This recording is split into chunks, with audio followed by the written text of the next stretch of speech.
day, Newsliners, we traveled this far from Davao City to the beautiful place of Lamitan City.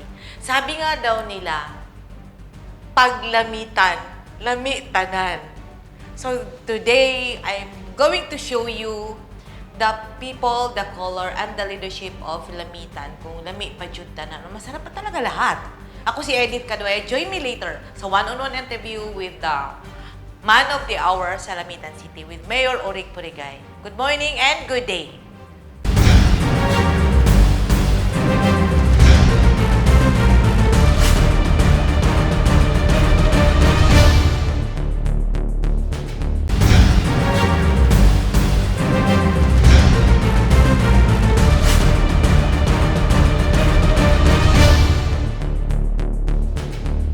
As I said a while ago, sa Lamitan daw lamitanan. Pag-abot na mo kahapon sa Pantalan, we were surprised. Orderly itong port sa Isabela. Then pag baba na mo Lamitan, there was about 2 o'clock. There was order, no, despite ng sinasabing chaos in Basilan. So, we are trying now to decipher what really is Lamitan, yung sinasabing Lamitanan. I'm with me now, the man of the hour, the mayor who been serving his city for over a decade, for almost a decade na. And sasabihin niya sa atin, ano ba talaga si Lamitan? Bakit Lamitanan? O ano ba talaga yung meron sa Lamitan City? Bakit nabubukod tangi siya na Isabela City, then bakit magkatabing cities? Of which geographically, impossible and improbable. Bakit ba magkatabi ang dalawang cities? With me now is Mayor Roderick Origay, the Mayor of Lamitan City. Mayor, good day and welcome to Newsline. Good day, maayong buntag sa atong tanan. By the way, I would like to introduce myself again. I'm Roderick Herrera Origay from Lamitan City. Bakit Lamitanan? Intriguing yun, ha? Dito kasi sa Lamitan, when you say lami man, daghan, we have a lot of mga Bisayan din. Actually, ang population ng Bisaya din is 25%. Oh. Of your 100,000 plus residents, 25% Are Bisaya. so Bisaya, meaning na 25,000 ka mga Bisaya sa Lamitan. So it's a mixed. Mixed culture. Okay. Lamitan kasi is a mixed culture. Mayroon mga Chabacano, which is mayroon din Yakan, which is ang majority dito Yakan and Chabacano, Bisaya, Tagalog, Tausug, Samal, and mga Bangingi. Yan, that is ang lugar natin po ay mixed culture. But the most popular tribe is Yakan. Yakan, yes. Dominant po ang Yakan. Dominant sila. Dito sa Basilan. Pag sinabing Lamitanan, kasi sinasabi, meron kami multicolor, meron kami multiculture. Ano ba yung pinakaprodukto ni Lamitan City? Well, agricultural-wise, yung Lamitan is nagproduce tayo ng copra, rubber, coffee, and meron din tayong from the coastal, yung dagat natin, from the upland also, nandyan yung mga taniman, no? Marami tayong mga kaingineros din na nagtatanim ng upland rice, mga gulay, and the likes. Lamitan City is a city next to a city, right? Meron siyang shoreline, meron siyang upland. 100,000 residents plus, you have 53,000 voters. You have 850 million IRA minus 142 next year. Paano ba tinigi-tigi, paano ba na-divide itong IRA to spell all this? Nakikita namin kahit gabi, ang daming simentadong dano, may mga lubak-lubak nga lang. Kasi parang inaayos pa. Paano nyo po na-maximize ang IRA ng Lamitan City? Yeah, credit to the armed government before, now BARM. Malaki pong tulong panahon ng ARM. No? Binuhos po yung mga budget ng ARM. Isa na dito sa Basilan. Isang napaka maswerteng lugar ang Lamitan. Kasi we are under BARM na ngayon. Ang neighboring cities po namin is under Region 9. Meaning, Isabela City is under Region 9. Correct. At ikaw yung BARM. Kaya magkatabi lang kayo. Magkatabi. Okay. So, yung mga programa at mga proyekto noon, for ARM and BARM, kasi ang Lamitan ngayon ang capital of Basilan BARM. Really? Yes. Are you willing to share ang crime index ng Lamitan? Parang, kasi sabi daw dito, kagabi, we were traveling at about 11 o'clock. Wala namang, in fairness ha, nag-travel may gabi 11 o'clock. Wala mo man yung aninikot to the Visayan viewers. Wala kami marinig, crickets lang. So, we tried our way last night. Hindi kami nagpa-escort because we wanted to feel the community. And we did it. Wala namang so far. How's the crime rate of Lamitan City? So far, ang Lamitan City, ma'am, we have only mga isolated cases. For me, kasi ngayon, in-implement lang namin yung mga juvenile curfew namin. So meaning, ang mga kabataan natin, ang mga underage, by 10, kailangan nasa bahay na. Which general naman sa Philippines. Oh. Correct, no? So dito kasi in-implement talaga yan, pinapauwi natin. Because sa tingin natin, ang kadalasan ng problema natin ang dito sa mga kabataan. Pag sinasabi daw, Mayor, na may Juvenile Welfare Act, dapat may Juvenile Parents Act. Kasi kung minsan, pasaway na din yung mga parents. Well, siguro dahil sa pandemic, no? After the pandemic, medyo aggressive yung mga tao na yan. No? Especially mga kabataan na gusto talagang lumabas sa bahay. Kasi na-stuck tayo for 2 years eh. So, ang tendency is get out of your shell. We need to see the world. So, paano ba yung survival mode ni Lamitan nung pandemic? Anong nangyari? Siguro, believe it or not, ma'am, ang Lamitan, we released 8 tranches. Really? Yeah. From the start of the pandemic hanggang natapos. Although hindi pa natin masabi na tapos. Hindi pa nagka-problema kasi you have Yakan. You have other colors. You have other tribes. Kasi sinasabi naman ng DOH eh. Kasi yung iba okay lang, pero yung mga tribal people natin, hirap sila. Paano yung nag-experience nyo ngayon? Well, dito naman kasi sa Lamitan, when you mention about, ayaw kasi namin yung Muslim ka, Kristiyano ka. Ang tawag because namin health is dito, general. Tawag namin dito, Lamiteño ka. And even in our language, no, ayaw namin yung tawagin kami ng Sambongueño. Ang lengguwahe po namin is Chabacano. Chabacano. We are not Sambongueño. So, Lamiteño is the language of Lamitan. Yeah. If you talk Chabacano here, pasok ka na. Okay. If So, you pasok talk- ako? No, if you talk Bisaya, Kasi nakakaintindi ako eh. yes. Ganun. So, napaka-culture-based. Correct. Oh. When you Okay. talk Bisaya dito, pasok ka. Kasi once you say lami kanina, natawa ko parang pinig ko, Bisaya ito. Kasi ang lami sa amin is masarap. Yes. Oh. The same sa inyo. Correct. So, we cut across Mindanao, we cut across regions. Lami is the same. That's delicious. Marami din nagtataka. Sabi na, uy, pagpunta namin doon sa kabilang barangay, bakit mga Ilonggo ang barangay na yun? Sabi ko, meron kaming barangay dito, 85% Ilonggos. Really? Okay. Pwede ako doon mag-stay. Yeah. Pupunta din kayo dito sa isang pinakamalaking barangay namin, 85 to 90% Bisaya. So, you are a mixture of summer and spring. Correct. So, kung Interesting. pupunta tayo ng Upland, meron tayong mga yung Upland, mga yakan barangays. Diyan din yun. Dito rin sa coastal, nandyan yung mga tausog, mga sama. Pero murang-mura yung isda ha. Kanina, Well, parang 1 kilo, 120 pesos. At yun talaga ang kinain namin. wow.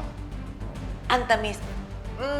If you go to the capital of BARM, dito, you go to Lamitan, ang 120 na matambaka is more than a kilo. Sa Davao, we buy it at 300, 280, di ba, Ling? So, a kilo. Nya dito ganiha, ang isda, dili pa siya naka-ice. So, ang fishing industry here thrives. Along the way, makita mo yung mga pugon, katong landahan sa lubi. Because coconut and rubber and coffee ang ilang produkto. Pag sea-based ka, dagan sila og isda. Mayor, may iba lang ako. You survived the elections, right? July, August, September, October, November.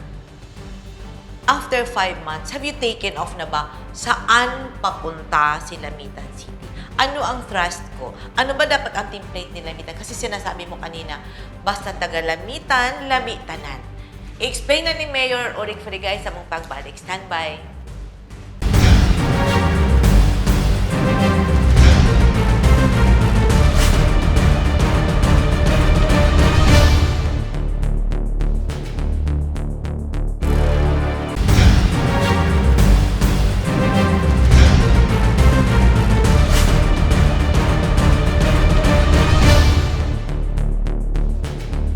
Balik tayo din sa atong 101 kay Mayor Orig Furigay. Kaganiya manggod na discuss na mo tong what is Lamitan City. Pilay kita, pilay population, unsa ang crime rate, unsa ang crime volume. Unsa tong dapat i-maximize nimo if you want to visit Lamitan City. Now, you're asking why is this taking so low and the discussion is very laid back. First is we need to be sensitive because this is farm. Second, we need to get real. We need to get to know what is really in store here because daghan kay tanga, daghan kay tang wala kapalo. Sa Lamitan na maduna to. Buto-buto, report, patay. It's not that. Sa experience na mo last night, as what I told you, smooth among biyahe, wala may bodyguard, wala. Because we were just feeling the ground. So kaganina before ta nagbulag, anak ko kay Mayor na, after 5 months of getting elected, nakita na ba niya asa padulong? What is the trust? Ano ba yung template for development ng Lamitan? Ano ba yung projection mo from November 2022 to March 2025? So ito yung, Mayor, ano ba yun? Yeah, i-rewind natin nato, no? Actually, when I was the mayor, 2004 until 2013, then my wife took over 2013 to July, no? Of this year. Ang very simple lang po yung plano namin. Basic, no? Excuse me. Ang sabi ko noon, ang priority ko lang is i-concrete natin yung mga daan. So, because of, you know, of my experience before, ang daanan kasi namin dito, pag ang tsinelas mo hindi medyo matigas or sabihin natin may presyo, talagang maiiwan sa puti. Lagkit. Lagkit, oo. Tapos sabi ko, if I will be the mayor, unahin ko talaga yung daan namin. Then, I will concentrate more on water. Kasi yan talagang mga basic at saka ilaw. So, when we started that way, it's good na yung arm noon pumasok at saka maraming tumutulong mga politicians sa atin. Let me cut you short. Yung arm at saka BARM sinasabi mo. That's the financial freedom. That's the financial freedom which BARM and ARM and BARM. Yung sinasabi na may financial democracy itong help Lamitan. Kaya ganito ito ngayon. Yeah, siguro kay nakita nila yung Lamitan as the capital of Basilan, BARM. Kaya medyo binuhos nila yung mga programa nila dito sa atin. At saka may potential talaga yung Lamitan. When I ran for mayor, yun na nga sabi. That was 2004. 2004 to the present, sabi ko, yan lang tatlong unahin natin. Daan muna. Then after the daan, let's concentrate on our water. Oh, sabi ko, nandyan na yung tubig natin. Gravitational force yan. So for now, mayroon tayong ang tubig natin. We have only 6,000 concessioners. Tapos, yung available na tubig natin is good for 11,000 concessioners. So may extra pa kaming 5,000. May buffer ka. Mayroon pa. So, and yet, humingi pa rin kami ng tulong sa ARM noon, BARM na ngayon. na dagdagan pa yung mga reservoir namin kasi sayang yung tubig natin. Gravitational lang yun, coming from, alam na nyo, The upland areas. upland area. Mayroon kasing isang aquifer dyan. It's something like 4 hectares, tubig yan sa ibaba. Wow. Ang linis. So ito yung water supply ninyo? Yan ang water supply namin. So with the Lamitan Water District plus the city government, so maraming na-encourage. Are you saying that until today, the water in Lamitan is flowing? Yes. I could say na Totoo yan. Kasi nung naligo kami kanina, wala kami problema sa tubig. You have it. You have it. dito lahat. Compared to other areas kasi nagka-problema kami, tubig. There was Pero a time dito, na- maraming tubig. There What was- about power? Ayan ang problem. Yan. Nice, maganda po yung question na yan. Kaya nung after na yung daan natin, actually 85 to 90% na yung road concreting natin. From the national road, city road, ngayon pumapasok na kami sa barangay road. Up to lateral na ha. Lateral na yung concreting namin, nasa 95% na, 90 to 95. So, yan. Except for yung bagong bukas namin mga daan, yung mga transition road, yung mga diversion road, yun. Hindi pa namin nasemento yan. Pero ngayon, ito naman power natin. When my wife became the mayor, sabi ko sa kanya, we have to, yung power natin. Kasi, hindi naman sa, medyo hindi maganda yung serbisyo. Is this a cooperative? Meron na. Ito ngayon, cooperative, Baselco. But the city government bought an 5 megawatt. Really? Yes. It's operational now. So meaning ito yung the cooperative, ito yung additional force, standby generation, are we saying? We have 5 megawatt nandyan. It is existing po yan. Tumatakbo po yan. So meron kayong standby power. Yes. So pag may investor na papasok, hindi kayo problemado sa wait muna, kailangan natin ng generator. Tama po. Automatic backup kayo. Yeah, tama. And besides, ang city government ngayon, ang Rose Power tawag namin, nagsisynchronize sa Baselco. So Baselco is getting power from Rose Power. Yeah. Hindi lang sa Rose Power, sa Agreco, NPC. Nagdi-distribute din kayo. Yeah, sa Baselco.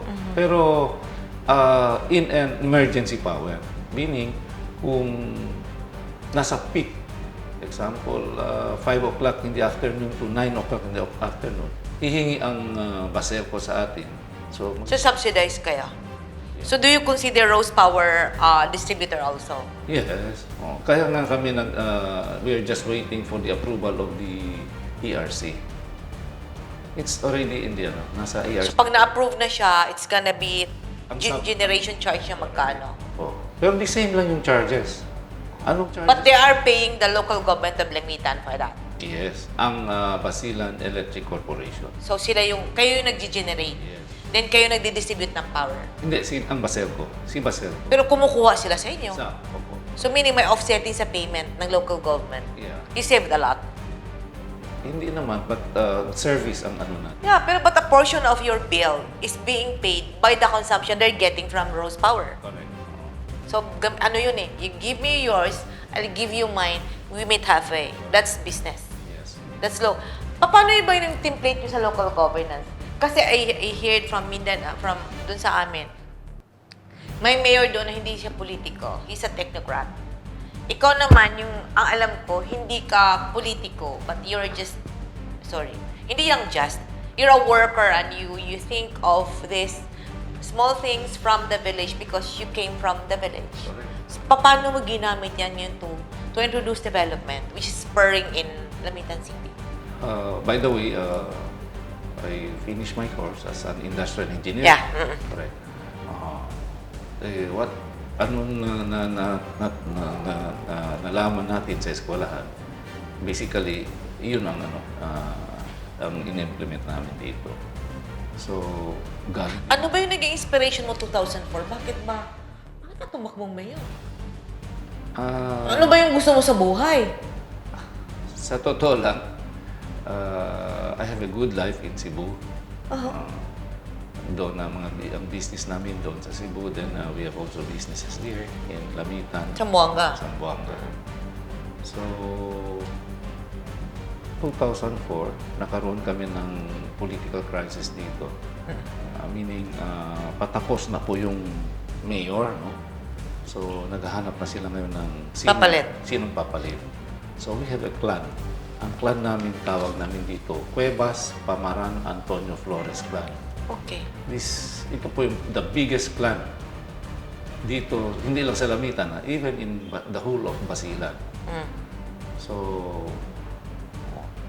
yung mga council of elders namin, so, nag-suggest na if I can Run. run for So, the first time you ran for office, Mayor agad. dati akong vice mayor, councilor. I started as a councilor in 1992. So, ito yung that honed the Roderick Burigay to be who he is right now in front of me. Pardon? Ito yung experience mo na which honed you, no? Ito yung nagiging vehicle mo sa politics, from business to politics. Kaya ito ka ngayon sa harapan ko. Strong and still ready to spell all these plans with you right now. I just don't know, no? Pero pwede ba natin i-mix yan? But our family is... we are- Negosyante talaga. Sa side on my father and mother, negosyante. But si Pedro Cuevas, Sr., the founder of... Ito yung clan ang nag-decide na you run. Yes. It was not your own volition. At first, sabi ko, well, yan ang gusto ko. I was a councilor and a vice mayor before. So sabi ko, baka makatulong ako. So, you have light, you have water, you have light. How do you welcome investors in Lamitan City? Actually, sa ngayon, gradual, we invited as mga local investors. Locals. Yeah. Does the peace and order condition affects? Kasi yung sabi ni Governor Malanyaw sa Davao Oriental, dati kasi we cannot go invest in Davao Oriental kasi alam namin may problema kami sa insurgency. And last October 15, the province was declared insurgency-free. So ang sabi niya, before, I cannot tell people you invest in Davao Oriental because we cannot tell them straight that we are insurgency-free.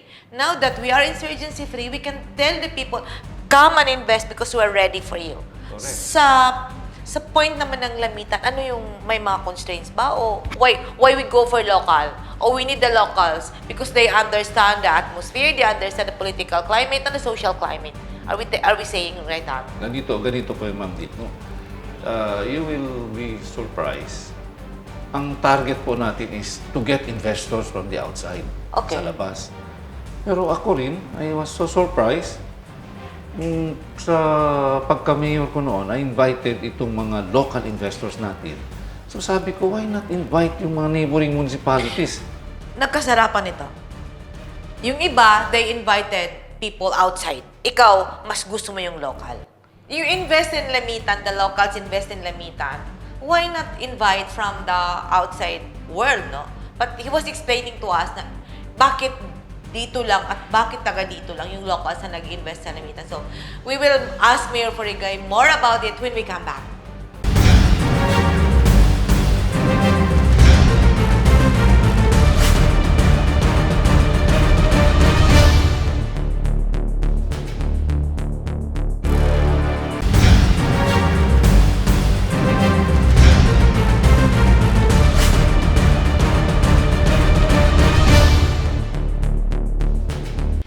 From getting to know Lamitan, getting to know the infrastructure highway of Lamitan, di ba na-surprise when other LGUs are asking the people from outside, come and invest.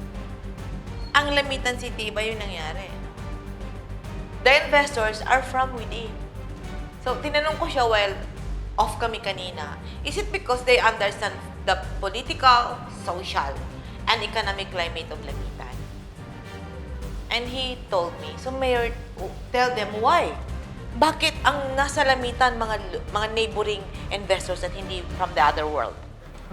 We tried, no? Sinubukan natin na at the same time, invite natin taga-labas, yung malalaking investor, and of course, yung mga neighboring municipalities. So, sa invitation namin, mas maraming taga-neighboring municipalities na gustong mag-invest dito sa Lamitan. By the way, Lamitan is, ito po yung center of trade and commerce ng 6 na munisipyo. Okay. I get it now. So, Bago sila pupunta ng Zamboanga, bago sila pupunta ng Isabela City, dadaan talaga sila dito sa Lamitan. So ang sabi ko, okay, ito para sa kabutihan din natin, why not invest them? At saka gaganda pang peace and order natin. Kung may taga-ibang munisipyo mag-invest dito, alam naman natin noon, karamihan kasi may mga relatives sila sa mga loles din, no? So sabi ko, hindi na sila gagawa ng ano man gusto so nila. meaning ba, we cannot cut ties with our family members. It's a bloodline. So, yung sinasabi mo, Lole, so, kung meron mang wayward sa kabila, kung meron mang nalihis ng landas, pwede ba wag mo nang guluhin kaya peaceful kayo? Parang ganun yung template mo. Kung tama po kayo. Kasi may negosyo kami dyan sa loob ng Lamitan. Yun ang isang purpose natin. So, it clicked, no? Ngayon, may mga convenience store na sila sa public market. They ask me, Mayor, can we invest there? Okay. For as long as... And your product naman, if economics ang susundin natin, your product is telling you, coconut kasi every 3 months ka mag-harvest eh. Yes. Si rubber is daily eh. Weekly yung selling mo. And you have a daily product. Ito yung fish. So, the cost of living is low and the revenue generation or livelihood is very active. So, ito yung, kaya pala nanalo kayo, yung mababa ang poverty incidence ng ano na. Ano yung pinaka-recent mo na award, Mayor? Well, we started from SDLG, no? Itong 20... Ito? Ito, galing po... Can I get? Yes, ma'am. So, ito? Yan ang finalist kami ng Reaching Out Serving Everyone. Panahon ni Mayor Rose po yan. So, naging finalist si Lamitan. Eh ngayon, winner na kayo this year. Parang yun yung yung bago. sa Seal of Good Local Governance. From 2016, 2017, 2018, 2019, tapos nag-pandemic. So, ngayon, 2020, walang SDLG, 2020, 2019, 2020 and 2021. So, ngayon, 2022, we were informed by the DILG na nakakuha, no, nanalo ang Lamitan as the Seal of Good Local Governance for 2021. Ano ba yung epekto sa'yo? Kasi meron ka na infrastructure. Ano ba yung sinasabi mo kanina na meron kami, it's a multi-tribe, it's a multi-people, there's diversions of color. Pag sinabi mo sa tourism, ano yung, sige daw, ikaw yung tourist guide ko, ano yung dapat kong puntahan sa Lamitan City? Well, yung sabi natin noon, sabi ko nga sa kanila, from terrorism to ecotourism ang Lamitan. Tinanggap nyo yun? Ang Basilan. From terrorism to ecotourism? Yung Basilan. Noon. Yan ang... Hindi ba mabigat? Ay, hindi naman. Sa totoo O DDS na lang, Mayor? Dawat-dawat sab. Parang ganun siguro. Kasi alam naman natin yung ano ang Basilan noon. But because of yung mga interventions ng mga local government unit, especially ng governor natin, at saka sa PNP and military, gumanda yung peace and order natin dito. Kasama na ang Lamitan. Ganun yan. So, going back sa 6 na munisipyo, sabihin natin... So, ikaw yung center of trade? Yes. So, sa ngayon? districto yan. District 2, okay. Ito yung business mo. Sinabi mo nga, from terrorism to ecotourism. Ano ba yung... Alam ko yung may trade center kayo dyan sa baba. Meron kayong tourism office. Alam ko yung kape nyo, ang sarap. Ang sarap ng kape. Mind you, the coffee in Lamitan is good. May doon isang cooperative. Pero ano pa yung, if I wanted to see, ano ba yung maganda kong puntahan? So far, ang... You have plenty of shorelines. Correct. So, na-maximize pa natin yung mga resource. Tama po kayo, ma'am. Actually, after the pandemic, yung mga coastline natin, halos lahat yan resort na ngayon. Really? Yeah. So, your tourism industry thrived and were ready during the pandemic. Correct. While yung mga tao hindi nakakalabas, yung worker lumalabas to work. Are you saying? Yeah. Kasi halos lahat no, ng yung mga lupain sa coastals, they invested in sa mga beach resort. Magkano ba per hectare dito ang lupa? Yung ordinary lupa lang, ha? Ordinary is somewhere in mga 200 to 300,000 per hectare. Tama yung sinabi sa akin. I was just baiting you eh. Kasi natanong ko kahapon magkano per hectare. Sabi na between 200 to 300 tuling, no? Yun ang sinabi. Tama po. So, ang mura. Well, mahal na yan. Dito. Yes. Kasi noon, nasa 80,000 lang yan. Pinakamataas, 150. So, nag-double na siya.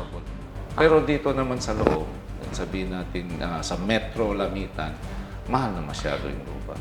Balikan ko yung seal of good governance mo. You cannot get that award until and unless nami-meet mo yung need ng basic sector. Ano ba yung ginawa ng mayor, ni Mayor Furigay sa sektor ng women and children? Bakit nabigyan kayo ng tugatog ng tagumpay? Yes. Ano yung programs mo?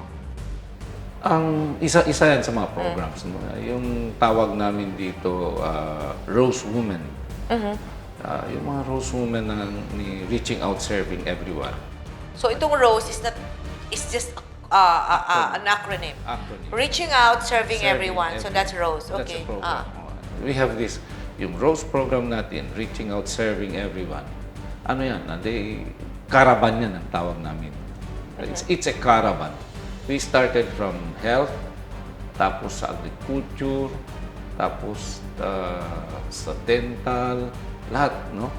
So it's an all-in-one program. It's a caravan, yes. So pagpunta mo like sa barangay Santa Clara, bit-bit mo yon. Lahat. So you're bringing every services of the city government to the grassroots. Correct. So how often do you do that ba? 4 times a year. So, How many barangays ba si Lamitan City? we have 45 barangays.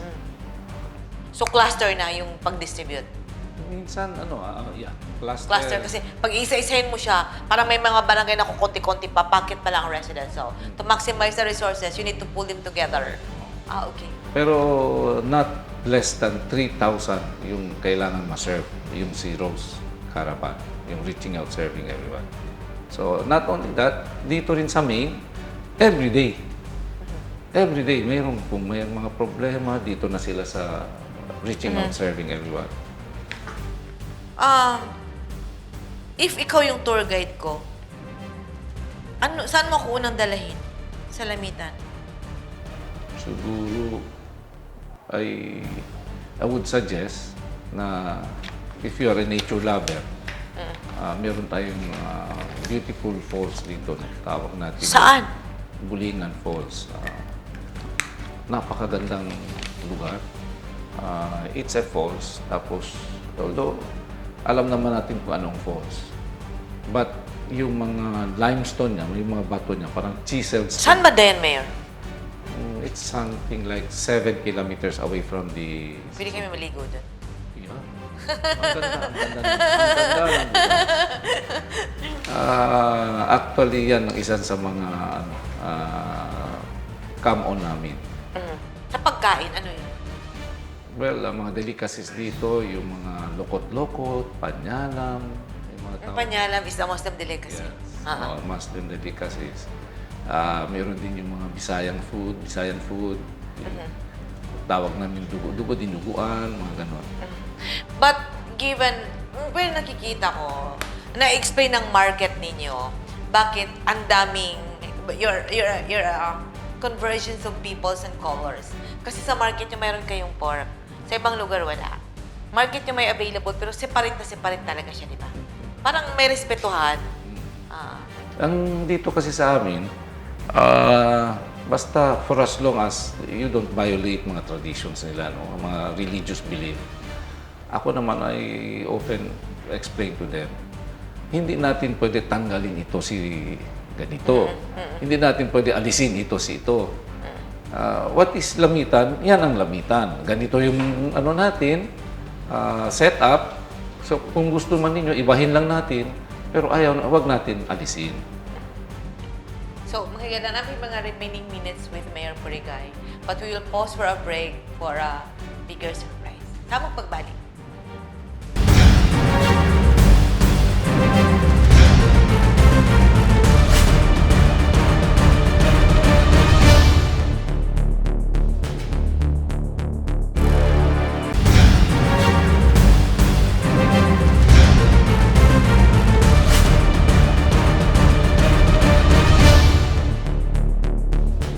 To end this program, let's listen to ano ba yung gustong-gusto ni Mayor Purigay sa mga tao, mga taga-Lamitan. Siguro it's our time to listen to the Chief Executive. Mayor, ano ba yung message mo, plano mo for the people of Lamitan po? Yes, Pwede ka magtsabakano, Mayor. okay, sige. Kere lang yun. No? At least, el programa del teatro reaching out, serving everyone. Mas serka kita na gente. Duulta sa tao. That's why nagbutang ta og radio stations, nagbutang ta og power plant. Kay gusto nato ang serbisyo nato maayo para sa atong tao. We have may karon halos no ang programa nato gibutang nato sa solar street lights in all 45 barangays. Kailangan natin mailagay yan. So, we already serve mga more or less 10 barangays here in Lamitan. Yan ang priority natin. So, tapos na tayo sa daan, tapos na tayo sa tubig, ang kuryente natin, na-solve na natin yung problema. Ngayon naman, ang mga street lights natin, solar lights. Yan ang kailangan natin ngayon. Yan lang po. Mayor, thank you so much. Sa mga daily familiar sa Lamitan City, as it is now, you need to travel from Zamboanga about 45 minutes. Pag abutin mo sa Zamboanga, mga 20 to 15 minutes maabutan ni mga Lamitan City. What is good in Lamitan? First, the divergence of peoples and culture. Second, kape.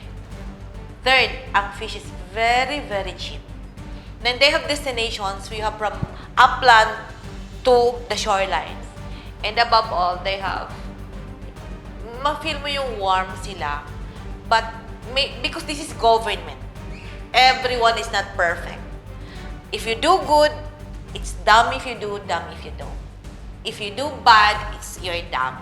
So for a community, for a city, for a community like you people to live in harmony, you should meet halfway. If may mali si government, tell them. If you have good things to say it. You sit down and talk together because development is not one way. Development is always left and the right. I'm Edith Caduaya. Good day and straight from Lamitan City. Stay safe.